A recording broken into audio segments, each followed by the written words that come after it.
Marguerite Caton, que je salue. Bonjour Guillaume, bonjour à tous. Ce matin, vous vous penchez sur les prisons. Et surtout les prisonniers dont le nombre ne cesse d'augmenter. Selon les chiffres du ministère de la Justice, en un an, de janvier à décembre 2023, 3504 nouvelles personnes ont été écrouées et placées en détention. En 10 ans, de 2013 à 2023, c'est 9000 personnes de plus. À l'heure actuelle, dans les prisons françaises, il y a précisément 75 677 détenus. Dans les années 80, ils étaient à peine 36 000. Alors, comment expliquer cette hausse constante? Pourquoi y a-t-il toujours plus de prisonniers? Annie Cancet va nous répondre. Bonjour madame. Bonjour. Vous êtes démographe chargée de mission pour le contrôle général des lieux de privation de liberté et chercheuse associée au Centre de recherche sociologique sur le droit et les institutions pénales. Toute la question est de savoir si la société est plus violente ou la justice plus sévère. Si l'on regarde pour commencer non pas les détenus mais les personnes condamnées de manière générale avec ou sans peine de prison, leur nombre augmente-t-il lui aussi ? Nous, le nombre de condamnations est assez stable depuis. Évidemment, en 2020, il y a eu une baisse du fait de la pandémie, et puis la reprise a été à l'égal de ce qu'il y avait avant, donc le nombre est assez stable. C'est pas ça qui fait augmenter la population carcérale. Est-ce que cette augmentation de la population carcérale, qui est donc liée, vous le dites, à plus de peines de prison, est-ce que c'est une évolution qui est liée à une évolution du code pénal voulue, ou c'est une évolution autonome des juges, disons? Déjà, pour commencer, chaque nouvelle augmentation est présentée comme un record historique, et c'est tout à fait juste. Il n'y a jamais eu autant de détenus dans les prisons françaises. Mais cela repose sur des tendances de long terme. Depuis le milieu des années 50, la population carcérale croît. Mais aujourd'hui, comme vous l'avez dit, de façon très importante, et on peut parler d'inflation carcérale. Et on aura encore des records au cours de l'année 2024. Ça ne va pas s'arrêter comme ça. Je ne vois pas de levier mis en place pour contrecarrer cette évolution. D'après des simples calculs de projection que j'ai fait pour venir, on atteindra les 78 000 détenus dès septembre-octobre. Et la loi de programmation 2023-2027, qui prévoit 15 000 places supplémentaires pour porter le nombre total à 78 000 places, apparaît déjà sous-dimensionnée. Mais laissons de côté cette question de la surpopulation carcérale. Restons vraiment sur les condamnations. Pourquoi on prononce plus de peines d'emprisonnement ? Alors, déjà, il faut regarder, le nombre de présents dépend à la fois du nombre d'entrées en prison et du nombre, et de la durée de temps que les personnes restent.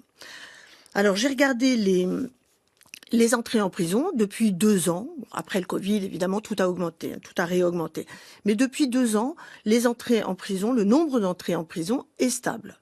On n'a pas d'augmentation, on a à peu près toujours entre 25 et 27 000 personnes qui entrent chaque trimestre en prison, autour de 90 000 chaque année. En revanche, quand on regarde l'évolution des condamnés selon le quantum de peine, selon la peine prononcée, là on remarque un déplacement vers les longues peines. Donc un allongement des peines. Un allongement des peines. C'est très net. La population carcérale augmente du fait de l'allongement des peines. Et alors, quelle est la première cause? Est-ce que, je me repose ma question, est-ce que c'est le code pénal qui a décidé d'être plus sévère ou ce sont les juges qui le sont devenus? En fait, la stratégie nationale a joué sur 2 tableaux. Augmenter la capacité d'accueil et réduire les incarcérations décidées par les juges. Pour la capacité d'accueil, elle arrivera trop tard, comme je l'ai dit tout à l'heure. Pour le deuxième point, le ministère de la Justice ne cesse depuis plusieurs années de promouvoir des alternatives à l'incarcération.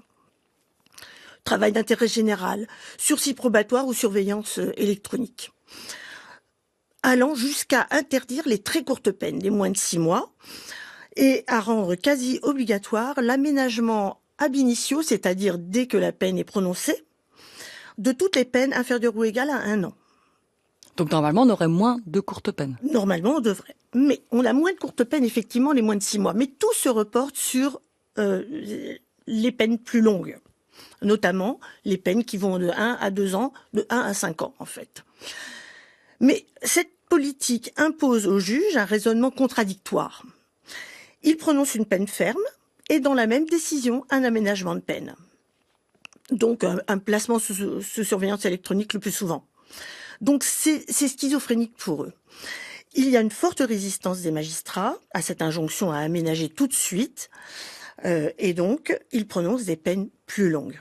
D'avoir supprimé les toutes petites peines, finalement, pousse les juges à prononcer des peines plus lourdes. Une autre évolution procédurale dont on observe les effets, c'est celle des comparutions immédiates. Selon l'Observatoire international des prisons, Annie Cancet, 70% des peines prononcées en comparution immédiate sont des peines d'emprisonnement ferme. Le risque d'un mandat de dépôt est 8 fois plus élevé que pour les convocations devant le tribunal correctionnel à une date ultérieure. Est-ce que vous pouvez nous expliquer ce mécanisme ?